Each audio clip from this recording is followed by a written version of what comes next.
नमस्कार दोस्तों, बहुत ही बवाल और धमाल मचाने वाला पावर स्टार पवन सिंह का गाना आ रहा है जो कि ट्रैक्टर से कैसे उतरते हैं power star Pawan Singh.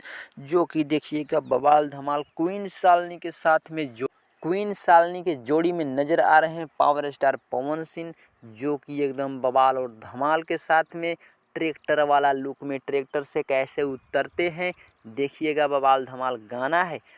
Teaser तो बवाल और धमाल है, गाना भी उससे बेजोड़ होने वाला है क्योंकि बवाल धमाल शूटिंग कंप्लीट कर लिया गया है और ये गाना आ रहा है बवाल के साथ में। माँ गायत्री % के यूट्यूब चैनल से बवाल धमाल मचाते हुए गाना आ रहा है। पावर स्टार पवन सिंह फिर से बवाल मचाएंगे क्योंकि गाना बैक टू बैक आने वाला है, जो कि गाना के नाम है सड़िया बुलुकिया। एकदम बवाल धमाल गाना है, जो कि गाना को गाए हैं पावर स्टार पवन सिंह और शिवानी सिंह, और वीडियो गाना में नजर आने वाले हैं क्वीन सालनी एकदम बवाल और धमाल के साथ में।